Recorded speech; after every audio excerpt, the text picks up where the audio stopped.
I cost myself some bread today, guys.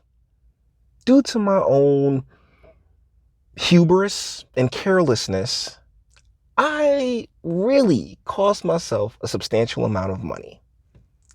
But there's no one else to blame. I mean, literally, even if I wanted to throw the blame grenade at somebody else, nope, nobody else. Nah, this was all on me. And guys, that's what adulting is. Just owning your crap, licking your wounds, and moving on. And well, that's what brings us to the Democratic National Convention. See, I've subscribed to President Trump's YouTube channel, and they've been basically content bombing. Um, we're talking about like 4 or 5 videos every few hours of just of making a very solid case for themselves. And in this is really no difference, because what this one is called is, here's the propaganda from the Dem convention you're missing during the day. See, what a lot of people may or may not realize is that conventions are, week-long events that have all these different workshops and conferences, and people just running their mouth. Oh my goodness, I've been to so many of these things, it's not even funny, and they suck. Because I mean, out like the hanging out part where we're all just chilling at the hotel, best part ever. Let's be like, can we keep it a buck? But the official stuff really, really sucks. And so, and it's boring. And so what the Trump admin has done, they've, put together a little video of what the Dems have been pushing and what would be their usual, their usual conferences. So let's get into it. To the 2020 Democratic National Convention. We're talking about abolishing the police. We're talking about abolishing ICE. We're talking about abolishing prisons. This future. See, first and foremost, I mean, I forgot to, note out that was Ava Longoria there. Like, during the last convention video that I did, I just said, oh yeah, she's nice and no fee. But oh yeah, that's Ava Longoria. Didn't she bang Cory Booker? Yeah, I don't want to be Eskimo brothers with Cory Booker. But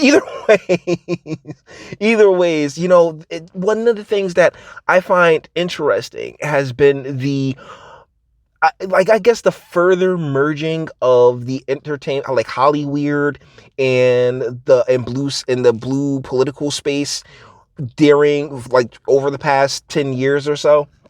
Because, when Obama got into office, I mean, he kicked the entertainment angle of, America into overdrive. I mean, he was having rappers at the White House, and, saying he was a celebrity president. I mean, keep it a buck. He really enjoyed, wallowing in the fame. And the deal is that, that's what they ended up making. They've made this entire, half of the country in many respects, but definitely one entire political party, all about the intersectionality, all about the feminism, all about the grievance studies. I mean, it's why we've had the grievance studies take such a step in the forefront of academia over the last the past like 30-40 years, is so you can have all these people just in their mindset, oh my goodness, I'm a victim,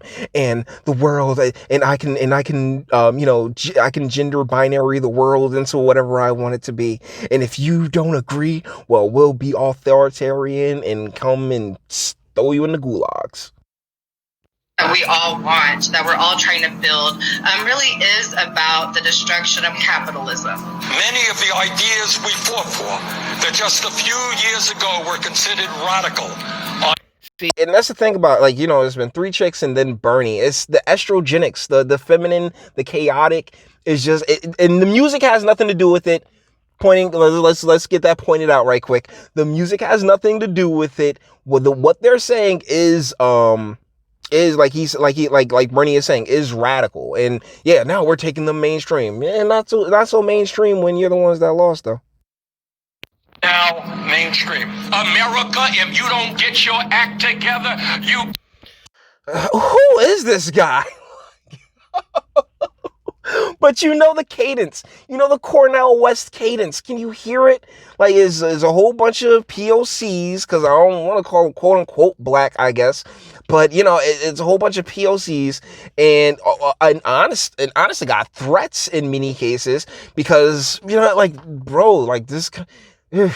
These people, man, like it really is shameful how they've gone out of their way to exploit this country's history against it, as if, you know, we haven't always been, or for the most part, been forward thinking.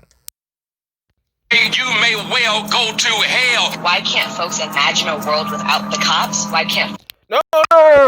That's the thing. There are plenty of people who've been able to imagine worlds without the cops. Do you not go to movies? I mean, there's not a lot of police running around Mad Max's world, or the, you know, Lord of the Rings and stuff like that.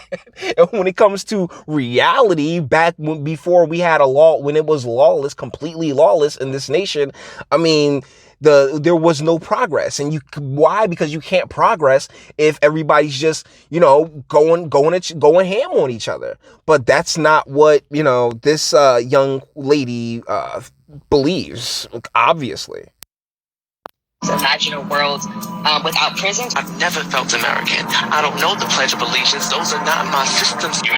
Cool. I mean, that's on you, though. I mean, by all means, feel free to go elsewhere.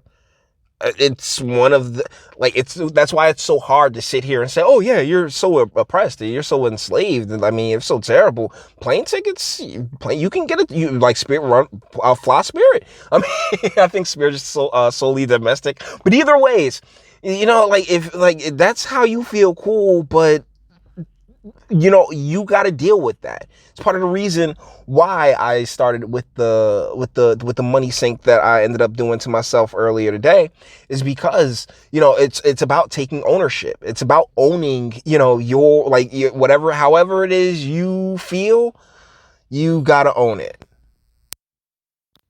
Rise or kneel if you are able, for your preference. Into the republic for which it stands, one nation, under God, because that's the Pledge of Allegiance. We are a nation that believes in a religion, and, you know, your God, whatever it is you've so desired to worship, knock yourself out.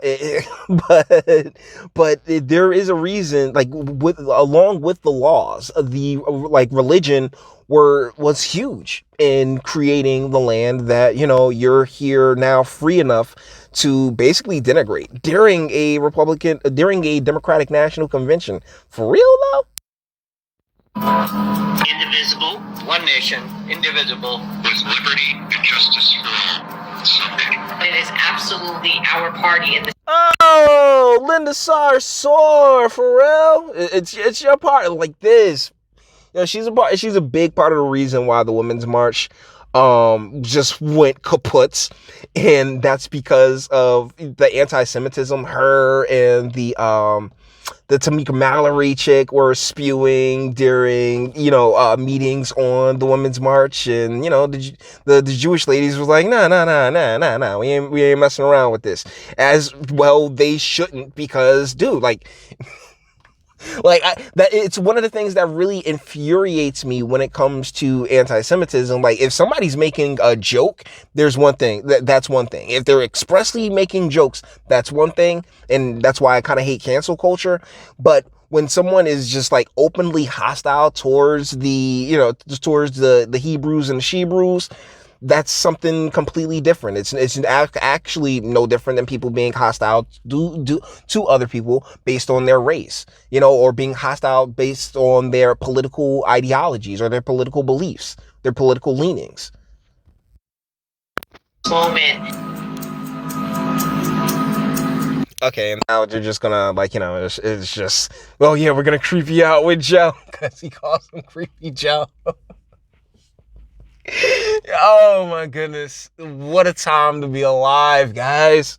What a time to be alive, because Trump's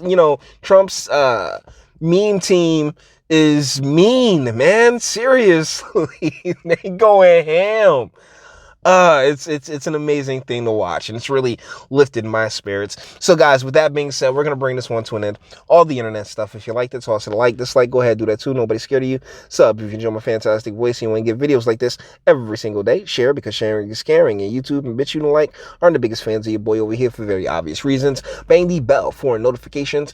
Get something from the Teespring, link in the description, and speak. Let me know, what do you guys think in the comments? I mean, I'm pretty sure you've been to a conference at one point or another. If, like, as an American worker, in one way, shape, or form, you've been to a conference, you know how these things go. And the fact that, even though, it's now, everything's virtual and everything's over Zoom, this is what they would have been spitting regardless, apparently. But either ways, guys, let me know what you think in the comments, all right? And until the next one.